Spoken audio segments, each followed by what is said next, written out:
ሄኖክ ሳሪን እናቱ እንደገደለች ደርሶበት እጅግ ደንግጦ ይገኛል።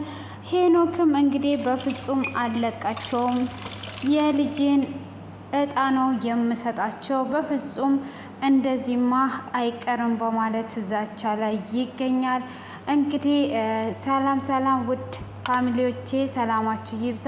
በባለፈው ክፍል ላይ እንግዲህ እመቤትና ባልተቤትየዋ ሳሪን ለመቅበር እየሄዱ እያለ ነበረ ክፍሉ የተጠናቀቀው። ሆኖም እንግዲህ ሄኖክ ወደ ቤት ሲመለስ የመኪና አደጋ ሳሪ ላይ እንደደረሰባትና እንደ ሞተች ሪፖርት ይደርሰዋል። እሱም በፍጹም ሳሪ እንዴት እንደዚህ አይነት ነገር ሊደርስባት ይችላል? ይህ የሆነ ነገር ሊሆን ይችላል እንጂ እኔ ምንም ለእኔ አሳማኝ ሊሆን አልቻለም እያለ ወደ ቤት መጥቶ ነበረ። እንግዲህ ቤትም ከመጣ በኋላ ምንድን ነው እሱ እየተፈጠረ ያለው በማለት እንግዲህ ቤት ቁጭ ብሎ እያለቀሰ እያለ ወይዘሮ እመቤት ትመጣለች።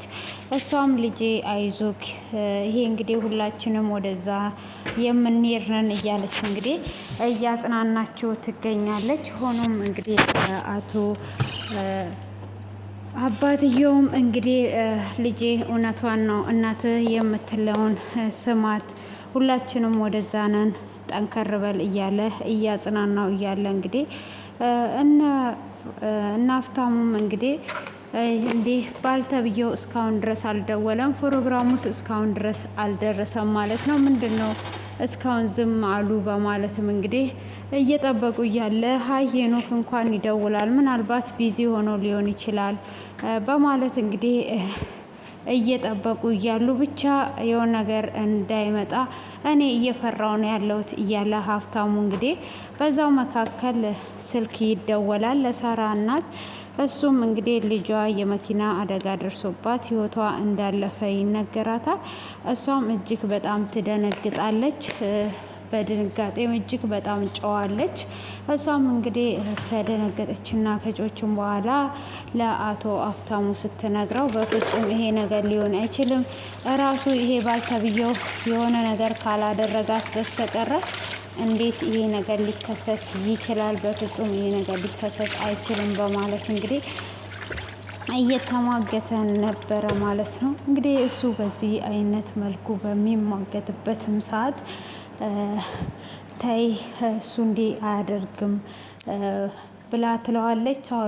እሱ በጣም ነው የሚወዳት እያለች እንግዲህ ሄጄ ነው የእጃቸውን የምሰጣቸው፣ በፍጹም እዚህ ጋር አልቆሙም በማለት ለመሄድ እየዛተ ሳለ እንግዲህ በፍጹም እነሱ እንደዚህ አያደርጉም እያለች አስቆማውም ነበረ። እንግዲህ ካስቆመችውም በኋላ ወደ ምርመራው ይኬዳል። ወደ ምርመራውም ሲኬድ እንግዲህ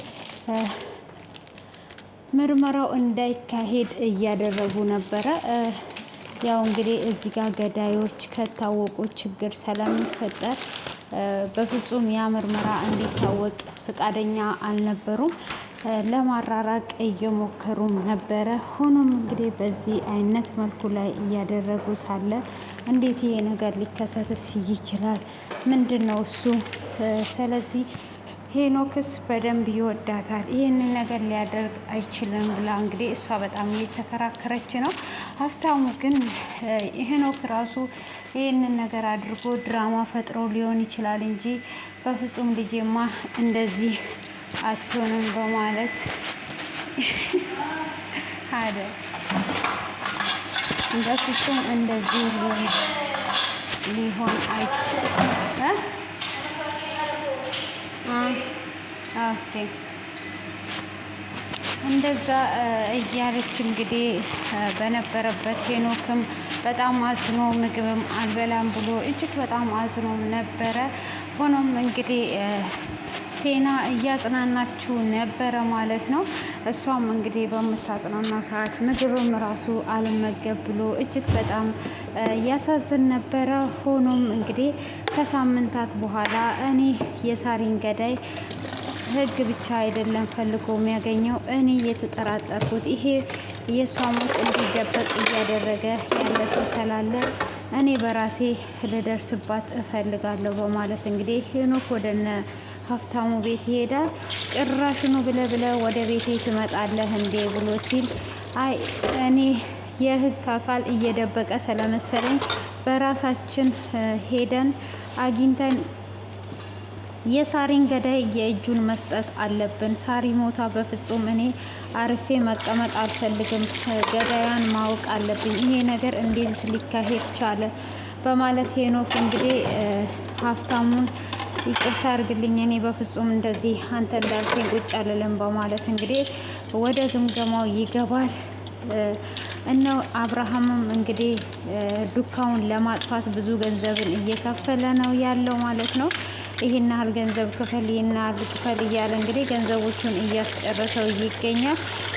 ወይዘሮ እመቤት ደግሞ እንግዲህ ያ ሁሉ ብር ከፍለን እንዴ በአንድ ጊዜ አይቆምም ሁሉም ነገር ስትል፣ በፍጹም ይሄንን የሰይጣን ስራ ስትሰሪ መጀመሪያ ጊዜ ይህንን ማሰብ ነበረብሽ። በገንዘብ ራሱ አይቆሙም፣ ወደኛ የሚመጣውን ዱካ እንዳለ ማጥፋት አለብን እንጂ እንዴት ተደርጎ ነው ብሎ ይላታል። ከዛን እንግዲህ እሷ ፈጣሪ ወይ ከዚህ ነገር አድነን ብላ ጸሎት ትጀምራለች። እሷም እንግዲህ በምትጸልይ ሰዓት ምን አይነት ጸሎት ነው የምትጸልዩ? የሰይጣን ስራ ራስሽ ሰርተሽ እያላት ነው እንግዲህ በዛ ላይ እንግዲህ ጠበቃውም 10 ጊዜ እየመጣ ብር ላክ፣ አሁን ቶሎ ብለን ሌላ ሰው በእናት ቦታ እጅ ካልሰጠ በኋላ ላይ እንግዲህ ትልቅ ችግር ይፈጠራል። ስለዚህ አሁን ላይ የገባው ጠበቃ ለገንዘብ አይፈልግም። እሱ ሀቅንና ሀቅን ነው ማውጣት የሚፈልገው። ስለዚህ ቤተሰቦቿም ደግሞ ሀቋን ለማስወጣት እየታገሉ ነው ቀለሊት ብሎ ይለዋል። እሱም እንግዲህ ለዚህ እዛ ገራጅ መኪናዋን ስላቆመች እዛ ገራጅ ሰፈር ካለ ሰው ፈልገን ገንዘብ ሰጥተን ጠጥቶት እጁን እንደሰጠ እናስደርጋለን ብሎ ይለዋል። ከዛን እንግዲህ እሱም እሺ በማለት ይስማማል ማለት ነው። እንግዲህ ጠበቃው ሄዶ ፈልጎ ይሄንን ነገር ያደርጋል ማለት ነው። እንግዲህ ይሄድና ከዛው ከገራይ ሰፈር እናትየው እየታመመች ልጅ ነበረ፣ እሱን ይጠይቀዋል ማለት ነው። እሱም እሺ ብሎ እጅ ይሰጥለታል። አቶ ታዴም እንግዲህ ገንዘቡን ያስገባል ማለት ነው። እንግዲህ እሱም ገንዘቡን ካስገባ በኋላ ከታሰረም በኋላ እንግዲህ ሄኖክ ሊቀመጥ አልቻለም። ሄኖክም ምን አይነት ጨካኝ ቢሆን ነው ሳሪን የገደላት? እኔ ሄጄ እንዴት ግንኙነታቸው ምን እንደሆነ ሁሉንም ነገር ራሴ ሄጄ አወጣጣ ነበረ። ግን እኔ እዛ ሲሄድ ስሜታዊ ሆናለሁ።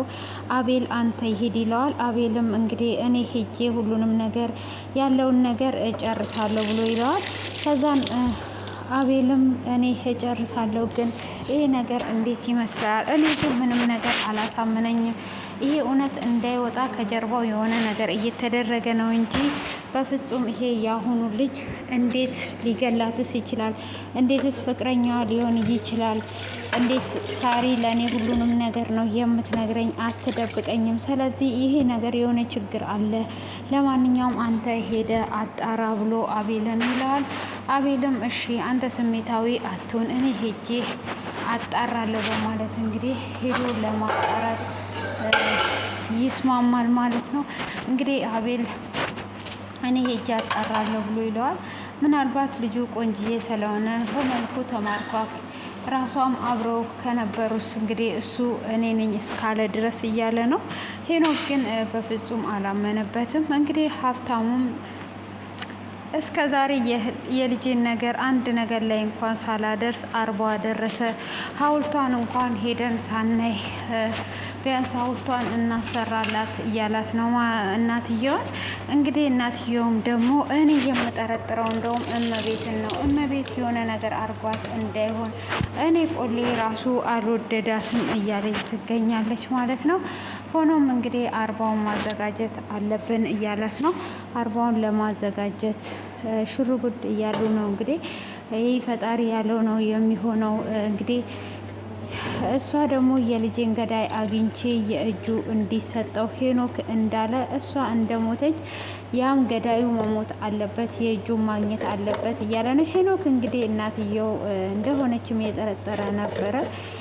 በሚያያት ነገር እንግዲህ እናትየው ማስመስሏ ማጽናናቱን ትቀጥላለች። እንግዲህ ሆኖም የሳሪ እናትም በትክክል ነው የጠረጠረቻት ማለት ነው። እንግዲህ ጥላቻ ያለበት ነው ያው ሁሉም የሚጠረጥረውና በዚህ አይነት መልኩ አለ ማለት ነው። እንግዲህ ሄኖክ የእጁን ካልሰጠው እያለ ነው። እናትየው በሆነች ሰዓትና ባወቅ ሰዓት እንዴት ይፈጠራል? ምን ይሆናል? ሹሃደ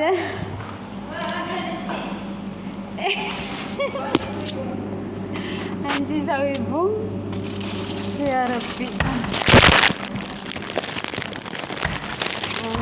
እናትየው የሆነችና ያወቀ ጊዜ እንግዲህ እንዴት ነው የሚያደርገው? ሄኖክ ራሱን ያገልላል ወይስ እውነትም አሁን እንደዚህ እንዳለው እንዳለ እጅ ከመስጠት ሊገላት ይችላል? እንዴት ሊያደርግ ይችላል? እሱ የመጀመሪያ ቀንም እናትየው እንደሆነች ጠርጥሯል። ያው እንዴት አደርጋለች የሚለው ነገር ባያሳምነውም ማለት ነው። እንግዲህ ውስጡ ባያምንለትም እናትየው እንደሆነች እየጠረጠራት ነበረ።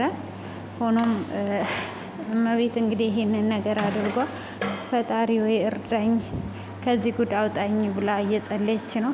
አንዳንድ ጊዜ ስሜታዊ የሚያደርጉን ነገሮች ራሳችንን ዞር ብለን የማናይ ሰዎች ከዚህ ትምህርት በጣም ብዙ ትምህርት እንማራለን። እንግዲህ እሷ እዛ ጋር እንኳን ልጅሽ ባልሽ ራሱ እኔን ይወደኛል፣ ከአንቺ እኔን ይሰሙኛል በማለት ነው እንግዲህ እመቤት የዛን ቀን ስሜታዊ ሆኗ ሳሪን በጠርሙስ መታ የገደለቻት ማለት ነው። ስሜታዊ መሆን እንግዲህ እጅግ ጉዳት እንዳለው ያስተምረናል ማለት ነው። ስሜታዊነት ከባድ ነው። ስሜትን መቆጣጠር ከብዙ ነገር ያድነናል። አንድ ስህተት ብዙ ነገርን ያበላሻል። አሁን እንግዲህ በአንድ ስህተት የተነሳ እነሱ ብዙ ነገራትን መስዋዕት እየከፈሉ ነው። ያላቸውን ሁሉ እንደሚያሳጣቸውና ባዶ እንደሚያደርጋቸው እንግዲህ ዛሬ ላይ ጠበቃው እየተናገረ ነው ማለት ነው። አላወከኝም